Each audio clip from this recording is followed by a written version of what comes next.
நம்மில் எத்தனை பேருக்கு தெரியும் மார்ச் 8 என்பது 1882 ஆண்டு பஞ்சாலைகளில் பெண்கள் ஆண்களுக்கும் பெண்களுக்கும் சமமாக ஊதியம் கிடைக்க வேண்டும் என்பதற்காக உள்ளிருப்பு போராட்டம் நடத்தி 75 பேருக்கு மேல் கருகி செத்து போய் தன்னுடைய ஊதியத்தை ஆண்களுக்கு நிகராக பெற்றுக்கொண்ட அந்த நாளினுடைய நினைவாக 1910 ஆண்டு நியூயார்க்கில் நடந்த மாநாட்டில் மிகப்பெரிய தீர்மானம் ஒன்று நிறைவேற்றப்பட்டது. அதை நாம் நினைவு கூறுகின்ற தினம்தான் மார்ச் 8 நம்மில் எத்தனை பேருக்கு தெரியும்? இல்லனா நம்ம அழகி போட்டி நடத்துவோமா? எனக்கு புரியவே இல்லைங்க அழகி போட்டி ஏன் நடத்துறாங்கன்னு. எங்க போற வர பொம்பளை பிள்ளைய கிண்டல் பண்றவங்களுக்கு என்னங்க பேர் இந்த ஊர்ல? மார்க் போடுவாங்க தெரியுமா? இது 30 பாஸ் இல்ல ஃபெயில், இது 50, இது 70 அப்படி மார்க் போடுற பசங்களுக்கு என்னங்க பேரு?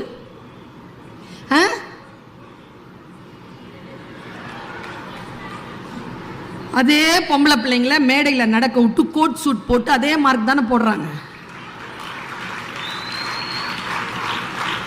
என்னைக்கோ யோசிச்சிருக்கோமா?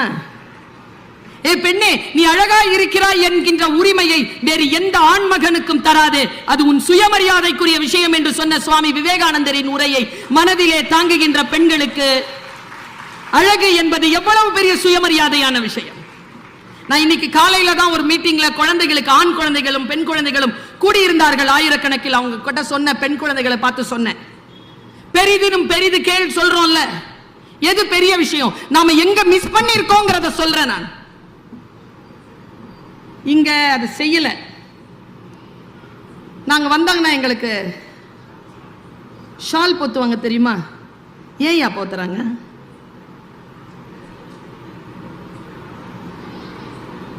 அந்த பையன் சூப்பருங்க, ஒரு மரியாதைக்கு நம்ம சொன்னான். இப்ப நான் என்ன சொல்றேன், நான் ஏற்கனவே ட்ரெஸ் பண்ணிட்டு தானே வந்திருக்கேன், ஏன் போத்துறாங்க?